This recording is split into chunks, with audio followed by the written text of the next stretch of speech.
Hey everybody, I'm Scott Allen Miller, and this is my everyday life living in Leon, Nicaragua. Today I'm going to do something a little bit different because one, I don't have a lot of time. I've had a really busy week at work and I've had no free time whatsoever, and that's one thing. Yesterday I wrenched my back and then decided it wasn't that bad and went out dancing all night and drinking. And that wasn't that bad. And then I laid down to go to bed and decided I needed a glass of water and realized I could no longer walk. In kind of rough shape. Been in a lot of pain for the last 16 hours or so, but it is improving. I have taken ibuprofen, and it's getting a little bit better. But I'm not going to go stand anywhere. I'm pretty much chair bound. It feels like I'll probably be okay by tomorrow, but I'm definitely taking it easy today. But I do have an email that was actually sent to me a month and a half ago, and I'm sorry, Jerry, it takes me a really long time to get to my email, and for everyone else, I'm trying to work my way through my old email. It's so far behind, and I have people who are waiting for me to go out and film things, and I just can't get there. But real quick, so we're going to be talking about truck importation today, but not my stuff on it. We're actually going to be doing Jerry's stuff on it, thanks to Jerry Gorman, who sent in. A lot of you know him from the channel. A lot of you know him from around town. And from the WhatsApp group, but he sent in some stuff that he had. So I'm going to be going over that from him because he's done this. I just know people who've done this, right? So firsthand stuff, very cool. But real quick updates for me for things that may matter for you guys. I finally have my dates going back to the United States. We had to push this off because once again, Texas was not ready for me, but early-ish May. I'm going to, well, I'm sorry, mid-May. We tried to do early as I was doing it because I was trying to avoid being gone for Marcela's birthday, and I had my appointment booked in Texas. I was all set. I had all my flights figured out, and I went to hit submit, and they all disappeared because they sold out all those flights. And I had to quickly cancel my appointment with the State Department in Texas, not the state, the police department in Texas, and change all those things. So now it's just after mid-May. I'm going to be gone for a week, and I will be returning, hopefully with my driver's license and with us having cleared out our bodega. Paul is flying with me. We're both going to Houston. We have a bodega, a storage unit up there in Texas, and we need to eliminate it because it's a super high cost, right? Every month, it's, on any given month, it's not that bad, right? $200 to $300, but it's all of our stuff. They're just sitting there doing nothing. Like, that's awful. We don't have access to any of the things that we want. Well, for years. And most of it we don't want, but a few things we do, and we don't have access to it. So we would like to get access to the things that we've bothered keeping, even though it's mostly foolish. But with children, most of the things that we want to keep are our children's things, and those we are going to ship down. But it's not heavy. A lot of it's like children's toys and stuff, things that they want to keep as memories. My kids are very nostalgic, like me, and so those are things that are important to them. But the actual volume is not that high. I have a couple items of my own that I want to keep. Mostly everything's going to be scrapped or donated, and we have friends who are coming with us to help clear that out and to lift things because we can't. So hopefully that will work out just fine. I will point out we're on the Pocket 3 today on my desk, no tripod, with the wide angle lens, and battery was dead, so I plugged it in and it's charging as we go. So this is an interesting experiment. So that is coming up finally after it will be the end of May. So I know this is crazy that we're still talking more than a month away, about 6 to 7 weeks away. I will finally have my driver's license and be able to start going out and doing a lot more things that we want to do. Unfortunately, it's just taken that long, but we're actually pushing a year and a half of trying to figure this out.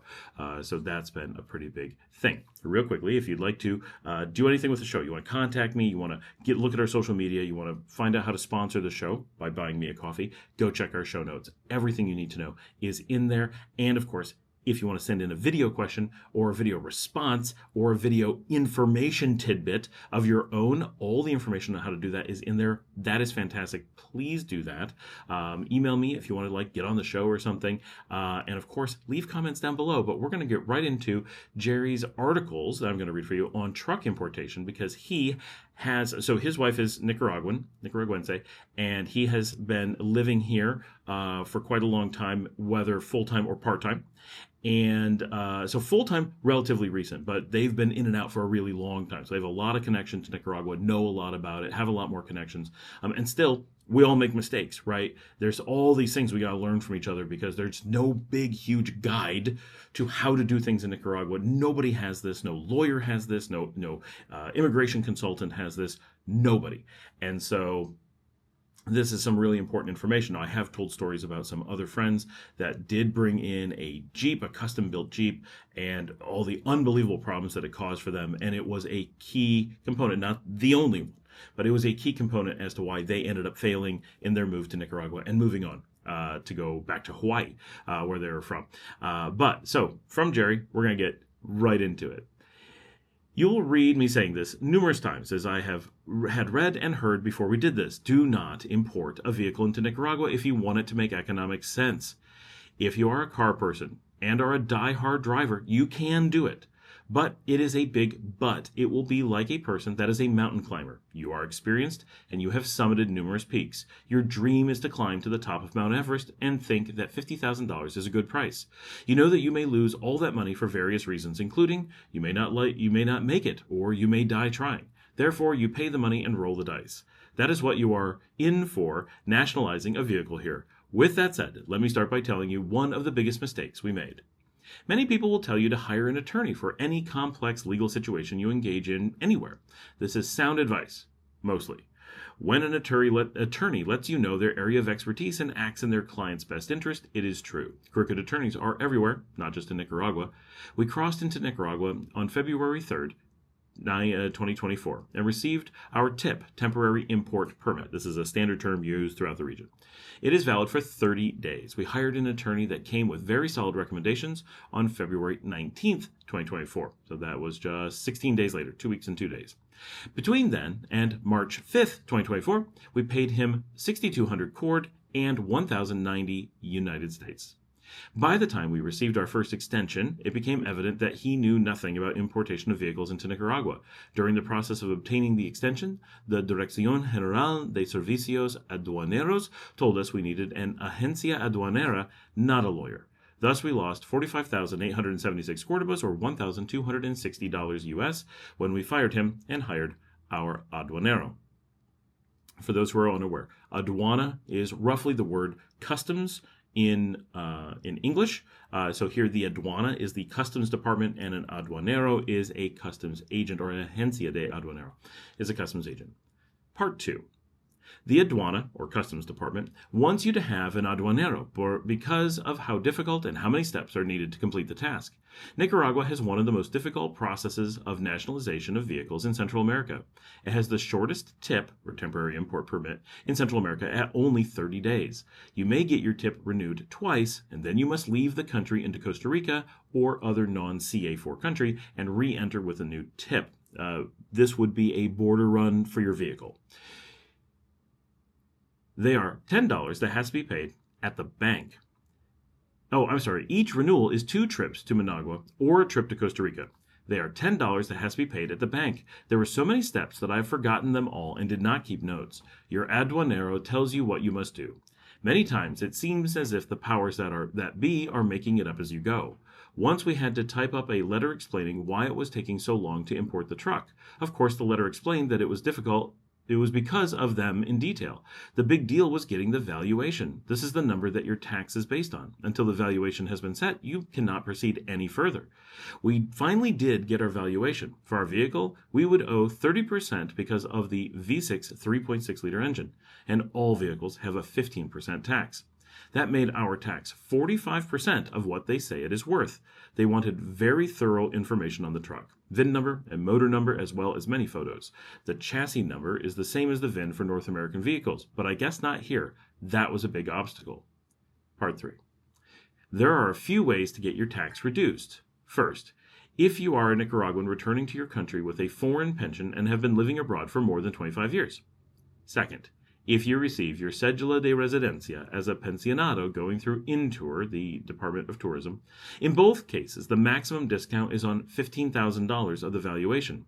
This presents a huge problem either way. For either discount, you must present proof of living abroad, how much you receive in pension, and get approved documentation from the Nicaraguan embassy or consulate in the country that you are moving from. And obviously do this before you arrive. If you are retired, you need to do this before you bring the vehicle, and you need to get your residency through Intour, not Imigración. So guess what? I lost that option. I'm surprised that I didn't go to jail over that one. I told the government official that I had been studying for years to retire here and read that nowhere. I put $100 bill in front of her and told her she could keep it if she could show me the law. She could not. Vehicle importation, par 4. So for most of us, that would be it. The valuation came back at $33,000 for the 2021 Toyota Tacoma. So our tax would be $14,850. We had one more opportunity. My wife of 35 years is Nicaraguan. Yay! Or maybe not. She went to the Hacienda department to get the checklist of things she needed to do to get her tax reduction. Guess what? They made us go to the consulate in Miami and show proof that she had a pension and that she lived in Las Vegas for more than 25 years. Oh, they were on vacation for the first week we were there. But we got it and we returned the paperwork to our aduanero in Managua. But we were late getting our tip renewed, so we had to cross into Costa Rica again. And we had to pay a fine as well as our $10. And they made us write a letter typed up, and once they stamped it, and we got to go get a copy, and we waited again. While we were waiting, this time the aduanero resubmitted our valuation to get a reduction. That was a $500 fee without a receipt. It all seemed to work. Next, we had to put our truck in the Lafice Almacenador on October 15th, 2024. It stays there until they type up the tax bill. We all know what the figure is. Once you have that, you pay the bill and get it out. Guess what?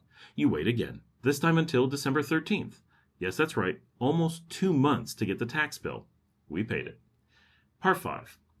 Once we got the truck out and back to Leon, there was an inspection and emissions and taxes and fees. We had a windshield that had to be replaced, $300 because of a crack. We had to renew our insurance, but guess what? Except for waiting for our plates, we were done. Fees with and without receipts, $1,500. Final tax bill, $7,083.64. We finally got our plates on February 21st, 2025, 1 year and 18 days later. Jerry, thank you so much for sending in that detailed account of that long, arduous journey to import a vehicle. So for those who are considering doing this, certainly this is a really good look at exactly what it may take to bring in a vehicle and how that's going to play out for you. People often think that by doing so, it's going to be fast or cheap, and it's just going to make life really easy, and generally it is not. And it is worth noting, especially now, since he wrote this up, that the prices of vehicles in the United States continues to go up, and the prices of vehicles in Nicaragua continues to go down. And so recently I bought a vehicle here that was exactly half the price that the same vehicle is in the United States, and I believe that has diverged further since the time that I bought it just a month ago. So, and we're going to have a video on that. I still have not had time with the car, but at least we're getting somewhere. So this is a really big deal, though. So on a Toyota Tacoma, that is a 2021, right? So this was a 3 to 5 year old vehicle, depending on when they bought it and everything. They almost had to pay $14,850 plus all the fees, right? So over $15,000, easily over $16,000. So over 50% the valuation of an older vehicle, not an old vehicle, just an older vehicle, to be able to bring it in. That's a lot of extra cost to tack on top of a vehicle when you may be able to get a new vehicle here. As an example, now this is a different type of vehicle, but a brand new vehicle for us here in country was less than the valuation of their used vehicle coming from outside the country. And in both cases, they're about the same size, hold about the same number of people. Different vehicles, but wildly different, right? Ours is very modern and luxury, loaded with things, right? So it's really, you need to do some math on these things and really, really investigate and understand. And Jerry got really lucky that his wife was able to show the right documentation, had done just the right things, that she was able to get a relatively small tax reduction in the grand scheme of things. Now, it did save them several $1,000s, but it took a super long period of time and a ton of, and you really have to evaluate, right, is driving to Costa Rica and taking a vehicle, you got to pay for all that gas. You got to pay for all that time. You got to deal with all that. And this is where we've seen other channels where they brought in a school bus and were living in it. And every 30 days they're driving to Costa Rica and doing all kinds of crazy things. And they just deleted their channel and we think gave up. Maybe they're still doing okay, but it doesn't seem like things went super well for them. So it's in general, it's very rare that we hear of someone importing a vehicle and being happy with the situation and feeling that they would do it again. But the number of people who feel that they must gain something by doing it, that they just really want to do it. And this is just the start of Jerry's journey, of course, right? In his case, it's not so bad. It's a Toyota Tacoma, so it's very similar, but they don't sell those here, so that's important. What they sell here is the Toyota Hilux, which is a little bit more tuned for the needs of this market. That means that there are some parts, whether it's just a few or quite a few, that in the Tacoma are not widely available here. That's a bit of a problem. Also, engines tend to be tuned slightly different because we have slightly different fuel here. It's basically the same, but the gradients that we have are slightly different. So in a lot of cases, you may have either an emissions problem or a fuel efficiency problem or a parts replacement cost. Not really a problem, but delays and higher cost on getting parts. It's a little bit harder to find a mechanic, right? That's not hard, but if a mechanic works on a Hilux every day and you give them a Tacoma, of course they're going to be okay, but they're not going to have the same level of familiarity. They're not going to have the instant, oh, you know what, it always does this. It's always this thing. Wait, this bolt's in a different spot. Oh, no, wait, this is slightly different. It's not foreign, it's just not the one I work on every day, right? So those are advantages you give up when you don't have a local vehicle, and all things that you need to consider when looking at doing this. And for some people, especially the car collectors, the hardcore, really just have to have that one special vehicle. It is going to make sense. But for average people, it is going to be very costly, very time consuming, and very stressful, all to end up with a vehicle that may not be as well suited for you here as something that you purchased here is likely to be.